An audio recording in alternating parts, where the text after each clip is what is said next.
Thanks, everyone. Good morning, everyone. What's a social innovation lead when he's at home, right?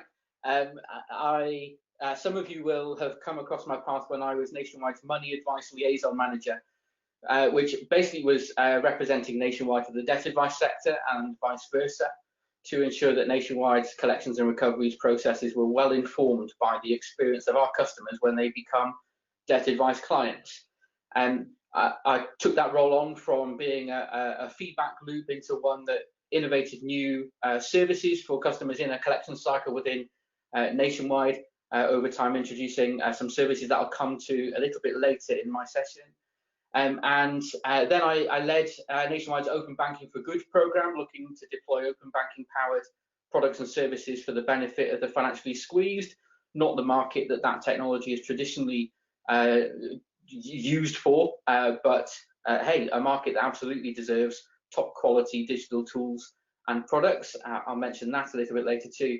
And then when Open Banking for Good finished, I've become responsible for Nationwide social innovation, which basically means when we're innovating or problem solving, I lead our work that's looking to solve problems in wider society rather than problems within the building society. So my portfolio of responsibilities will touch on a lot of things that numbers of you do in your day job, although nowhere near as effectively as you do.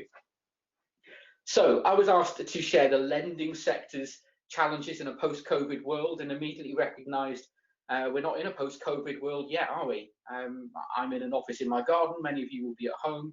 Very few of you will have seen clients face to face in the last week or two, and I may not know when you expect to do so again. And so I want to frame everything that I'm talking about as Nationwide are very aware that we're in the middle of a COVID world, and some of the flexes that we've made in the last few months will be here to stay, and there'll be many more flexes that we need to make going forward.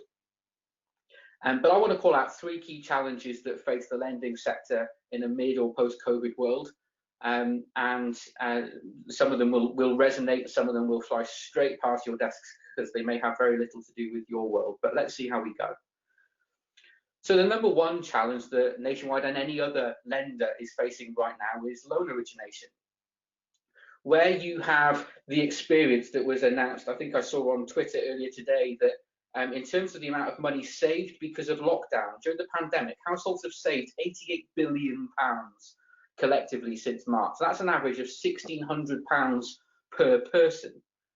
I don't have £1,600 sat on the side of my desk that I've saved up because of COVID, and I don't know how many of you will have, but the stats say that there's a whole swathe of society have accrued themselves all kinds of savings and have paid down huge amounts of debt.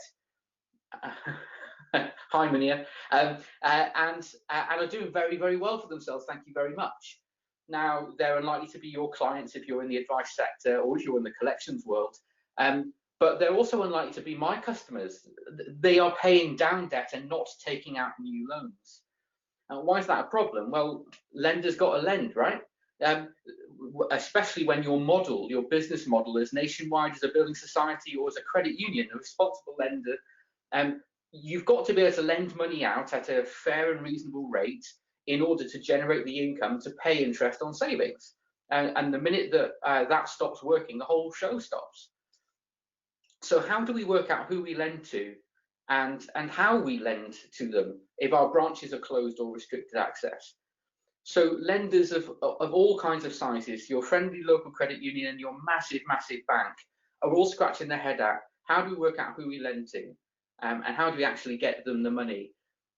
Especially since 1 in 7 mortgage holders took a payment holiday during the summer, and later the government extended those still further. None of those show on individuals' credit files, so and understandably so. And there are arguments on both sides of the fence there. But essentially, what you've got, if you're a responsible lender with a customer asking you to borrow some money from you, and you look at their credit file and it says all clear, there's a 1 in 7 chance that they've missed half their mortgage payments in the last year. And that's information that you can't not know, if that makes sense. You can't unknow that a great swathe of society needed to take payment holidays to keep food on the table and kids in clothes and all of that stuff. And you don't want to over-lend. You don't want to lend to somebody who can't afford to repay.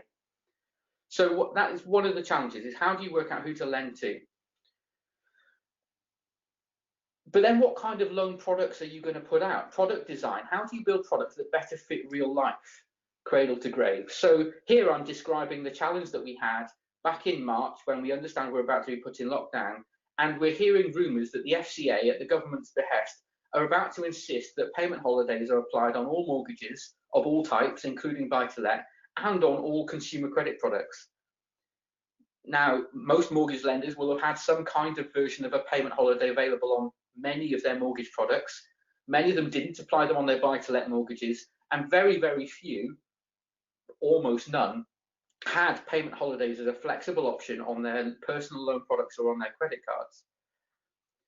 But out of nowhere, the government and the regulator give us a week's notice that we need them, and understandably so. With the social security safety net in this country being what it is, consumer credit and forbearance on those consumer credit products has become our safety net through COVID.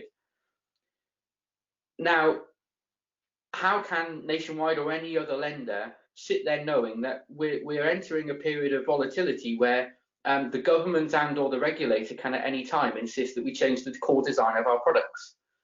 That costs us money, it costs us time, we might need to change some infrastructure or work with some third-party technicians to build that functionality. My question, my stupid question, because I don't know the answer, is why don't we just build them with that flexibility anyway?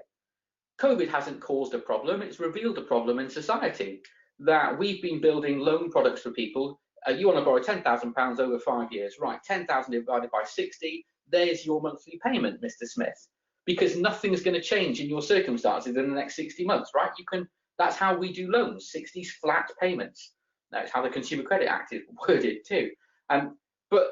But in no reasonable version of the world or your experience of it, is your income the same for 60 months in a row and your outgoings the same for 60 months in a row? So I wonder, might we learn from COVID that lenders building more flexible products that better fit real life, taking individuals and families from cradle to grave, may actually not build in the massive problems of huge cost of building these flexibility in after the fact, or the huge frustration on the customer's part when they're told that they can have a payment holiday, but the lender they need it from doesn't know what they're talking about, or puts them on a list and will call them back next month when they've built it. Many thousands of people experienced that in March and April. And so it's a challenge, but one I think that parts of the credit sector are definitely up for meeting. Let's creatively think about how we build products that better fit real life. This will benefit consumers and ultimately will benefit us in terms of our running costs. And then the last challenge, service design. How do we make the most of moments of truth, and in whose interest will we do so? Moments of truth is corporate jargon rubbish that I use all the time and won't mean anything to real people doing real work. Essentially, it's that interaction you have with a customer where they're doing a little bit more than reading your website. They're engaging with you and transacting with you. They're doing something, and you have a window of an opportunity to speak to them, show them something, or serve them in a way that could change their relationship with you. During COVID, many people have told us that they are unable to work because they're sick or they're isolated or they're needing to quarantine. Many people have contacted us to change their address because they're now quarantining with friends or family. Their work circumstances have changed. Our customers are telling us more about their lives than they've ever told us before, and they're doing so in a way that the majority of our customers were very up for. Now, Nationwide, like many other organisations, wants to encourage people to use digital as much as they can because it's a lower cost to bear across the whole organisation, and means that we can prioritise face-to-face and telephony channels for those people who really need them. So many customers are telling us so much more about their life through all kinds of channels now that it makes the inquisitive, ask the stupid question me ask, I wonder what we could do here. I wonder what we can do when our customers are telling us that they're losing work. Do we simply flag that this is a loan that may go bad and stick a collections process on the back of a product? Or do we build more flexible forbearance into our products in the first place, and build service routes and customer journeys, if you will, that recognise that when a customer tells us more than we needed to know, that we can do more for them than we put on the label on the product, for example. Why would an organization whose customers are beginning to tell them, hey, I've been put at risk of redundancy, not build some kind of journey or support service that helps people with employability skills, whether through signposting, video support, websites, that kind of thing? Why would an organization whose customers are beginning to tell them, I've lost work and I don't know how to claim benefits, not put some kind of pathway in place for people to identify what they're entitled to? Why would an organization whose customers are beginning to tell them, my payment holiday over here is running out and I don't know how much longer this one's going to last, not build smooth journeys into top quality death and benefits advice? Well, these are questions I've been asking at Nationwide for some time and answering by building services like the Career Cake approach that we have in terms of employability skills, the income maximisation we've been doing for 5 years now, finding more than £1 million of extra income for some of our most worried members, worried about their finances.